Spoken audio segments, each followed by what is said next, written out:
time for the not good stuff, the bad stuff, the regrets, all of the above. I kind of have 3 categories within this video that I'm going to talk about. I'm going to talk about the absolute fails, like the stuff that just did not work at all for me.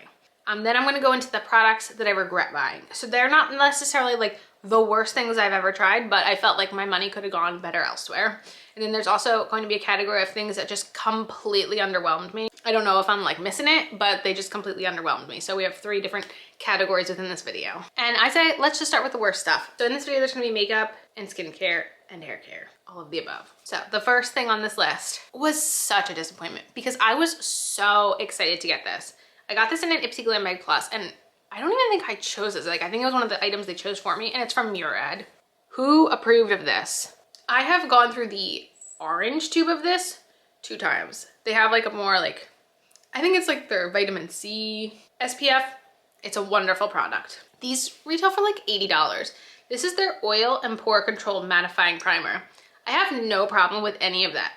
Honestly, mattifying, oil controlling in the summer, that makes a lot of sense. I have never in my entire existence used a SPF that pilled the way this does. Like, I can't put makeup over this. If I put this on at any point in the day, if I touch my face, it's like my skin, it almost feels like my skin is just falling off. It pills so bad. It doesn't matter the amount I put on. Like, I'm pretty sure I put so little on of this that it's not enough to actually be an SPF because it is so bad. This might be the worst product I used in the entire year. This I want to use up because, I mean, I use SPF every day. So I use this on days when I don't care what I look like. Next is something that I've only used once, so I can't really speak very highly of it, but it made my skin look so bad. I have refused to put it on my skin since. And it's this little sample of a foundation I got at Sephora. It's the Dior Forever 24-hour wear high performance skin caring foundation with sunscreen. It literally says fluid foundation, lasting comfort and care. I looked like my skin was falling off. This was the most unflattering foundation I've used in a very long time. And that's saying a lot. This is so small. I haven't actually decided if I'm going to try to make it work by like mixing it with another foundation or if it's just literally going in the trash. The worst foundation I've probably tried in years. I hated it.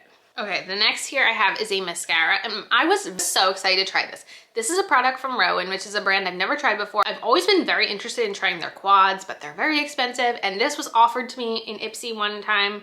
I think it was the end of last year. I was offered this as like a choice, and I was so excited to open it, and this is their Cake Mascara. I feel like I heard a lot of good things about this mascara, and I don't know who said it, but it is not good. So this is the type of brush. It's just kind of a very, I feel like, standard looking wand. Like this looks like every mascara I used as a teenager. There is literally nothing special about this. I have no idea what makes this like an expensive, fancy product.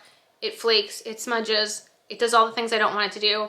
I'm able to use my Huda Beauty waterproof top coat over it to make it last. But other than that, I would find this completely unusable. I don't understand. Do not recommend. Okay, the next product here is one I chose from Ipsy because I thought this is a product I can definitely use. And I was wrong. I'm still trying to figure out how I can use it. I think maybe for swatch removal, which I don't do that much, but this is from Refreshments. Refreshments is Ipsy's like newer in-house brand. I've never tried anything from them. This is the first product I'm trying, and it is not making me want to try anything else. This is called the Radiant Micellar Water Makeup Remover. I wanted to like it. So it has one of these lids, which honestly, I don't find these to be that great, but when you pump it, like, I don't really want to pump it. So, okay, I feel like you can see, there's bubbles. Can you see that?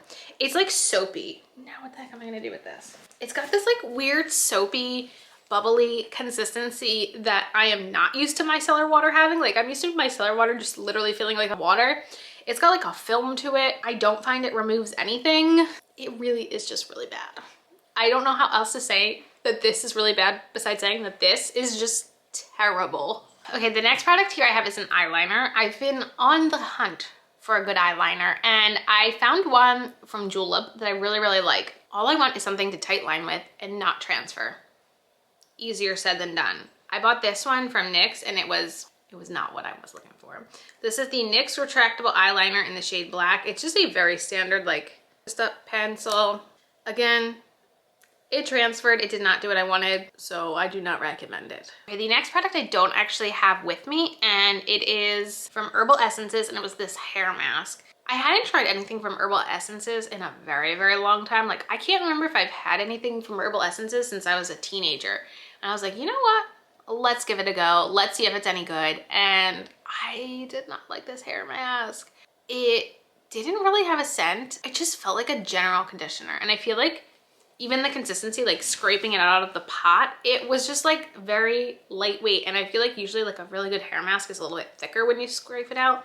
And I didn't think it was that good.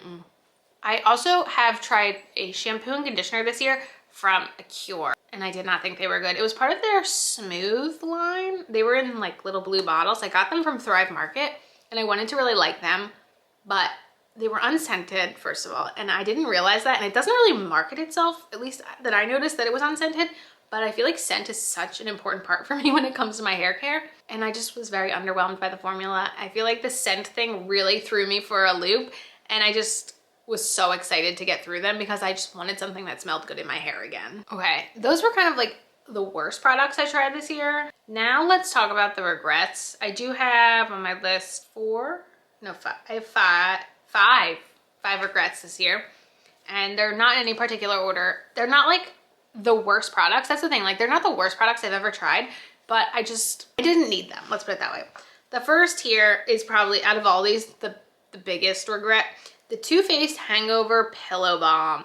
I've heard so many people talking about these, and maybe I wasn't listening close enough when I was talking about them, but I was like very anal when it came to the Ulta 21 Days of Beauty sale. I was only buying one day in the sale. I wanted to make sure I got like the best of what I was wanting, and I got this. I thought this was just gonna be a really nice lip balm, which it does feel like. It does have a very nice balmy like feeling to it, and on top of it, this one smells like bananas. That is all I wanted. That is what I thought I was getting. If I had been getting that platter served to me, this would have been in my best. I didn't know this was plumping. Why is this plumping? I didn't need this lip balm to plump. I just wanted to feel nourishing and moisturizing and be something I could throw in my purse. This did the complete opposite, and I did not want that. I feel like I could have lived without it. Okay, next thing here, you may have seen in my most used palettes of the year. Yes, it was a most used palette. However, that doesn't mean I needed it. And it's the ColourPop palette. It's their Citrus Fizz. This is okay. I don't feel like this was something I absolutely needed. It's pretty. Like, as you can see, it's an easy palette. It's nice. I don't feel like it brought anything to my collection that I needed. The shimmers, I find that they have a lot of fallout. Even with my glitter primer, I feel like they have a lot of fallout. And this is $10. A $10 quad from ColourPop, I feel like, is fairly expensive for the ColourPop formula. And I don't know, I've recently whipped out my Kathleen Lights Dream Street palette, and that one brings me a lot more joy than this quad. So I don't feel like I needed this quad, and I don't think it's a bad thing, but it's not like the best use of my money. Okay, next. This is a skincare-ish product. It's a face self-tanner. I've gone through like 3 or 4 of the Saint Tropez face mists, and I really like that one. I wound up trying this one from Isle of Paradise because it was a little bit cheaper. I feel like you can see how much I've used. For someone who used to go through multiple of the Saint Tropez a year, I've had this almost the entire year and have barely touched it because I don't like it as much, and I've been not wanting to use it. I feel like it doesn't give as nice of a tan as the Saint Tropez. I feel like the spray isn't as nice. It has like a scent to it. What is this scent? It's got a very like sunscreeny scent to it, which I don't understand. It's just a face tanner. I don't know. I don't think this is a bad product. I don't love it the way I loved the product I was trying to replace. And I've just like stopped using a product to tan my face altogether because I've just haven't been enjoying reaching for this. Do I feel like I could use it up? Yes. But I 100% would not buy this again. No way. Okay. The next product I don't have because I've already like gotten rid of the empty container. It's going to be in my December empties, which I don't think is up yet. It's the newer advanced formula from Living Proof, their dry shampoo advanced, whatever it's called. I bought this from Sephora during February when I like bought my birthday gift kind of thing. I have heard so many people rave about this dry shampoo. I don't get it. I don't get the hype on this one at all. And even after I used it, I was like, you know what? I have a full size of the Living Proof like in my cabinet. Let me take this one out and just remind myself like, I do like this, right? I've been using the original and I like it so much more than the new advanced formula. I don't get it. I don't get the hype. I did not feel like the other one controlled my oils. I just don't understand. The other one did not do me any favors at all. Okay, the last product in my purchase regrets is the putty blush from e.l.f. I have this in the shade Bahamas. I don't know, maybe it's a shade thing. I never reach for this, ever. I was really hoping to find a dupe for this.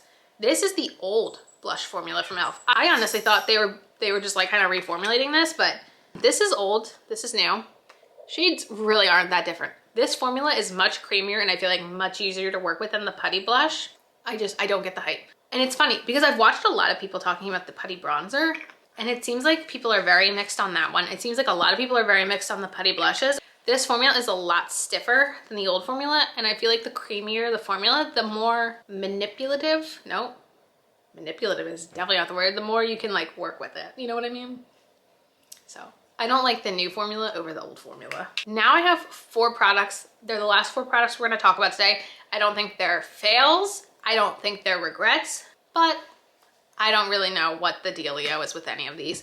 All 4 of these are products I got from Ipsy Glam Bags. I'm pretty sure they're all products I chose. So like, I like knowing, see, this is why I have an Ipsy bag, because I like being able to try these really nice things, but not having the guilt that I spent all the money on them. All right, let's start with this one. This is from Kate Somerville, a brand I feel like that people really love. This is the Exfoliate Glow Moisturizer. So this is basically an AHA moisturizer. I mean, I've made quite a dip in here. I have been using this like for many, many months. I use this a couple times a week. I don't notice a difference when I use this.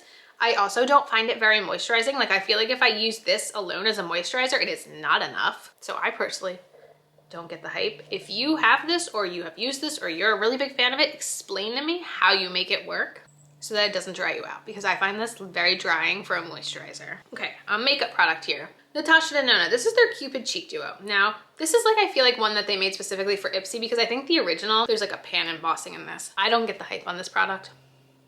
Maybe it's just the colors, but I do not find that these are very flattering colors on me. Like the highlight by default is going to be too dark, but the blush, I don't know. It's got like a shimmer to it. I don't know. I don't think it's a bad product, but I don't see the hype. This would not make, trying this from Ipsy would not then make me want to go to a Sephora and then buy something similar from Natasha Denona if that's the goal. I don't get the hype. Let's do an oil. I was very excited. I've never tried anything from Herbivore before. This is their Emerald oil. It says hemp seed adaptogens deep moisture glow oil. I mean, I've used this a bunch and I feel like there's not much progress. This is like the thinnest oil ever. I feel like when I put an oil on, I want it to make me feel a certain way. And this just feels so thin. Not to mention, it's got a weird scent to it. I think that's how it's supposed to smell. But it just smells like, I don't want to say grass, but it smells like something from the earth. I don't know. This does not give me a luxurious feeling when I use it. And I'm pretty sure it's quite an expensive product. So I don't get the hype. All right, the last one. Oh, I really wanted to like this. I really did. I just finished a moisturizer from Ole Henriksen. It's the new one. I forget what it's called. A little purple glass jar. That was really good. So I was like, I'm ready to try something else. It's great. I was like, you know what? I'm ready to try this one from Saturday Skin. This is the Pretty Pop Probiotic Power Whipped Cream. I was ready. I was ready for this one. I even thought like when I opened it and like looked at it, that it looked like super thick and creamy, but it has like these weird little balls in it. I don't know if you're gonna be able to see. Can you see? There are like weird little balls in it. I don't know. It's a lot thinner than I expected. It's not a satisfying cream to apply to my face. I don't think it's a bad product, but it wasn't what I was expecting. I was expecting something like thick and moisturizing, and I feel like it's a lot thinner. It's not a smooth product, and I was a little disappointed in that. And there you have it. Those were my worst products I tried in the year 2022. My regrets, my fails, all of the above. Let me know, what would you say is the worst product that you guys tried this year? Let us all complain and commiserate in the comments. And yeah, that is it for this video. As usual, thanks for stopping by my channel. If you're new here, click the subscribe button and ring that bell for notifications. I have my Instagram down below. Give it a follow, and I'll see you in the next video. Bye, guys.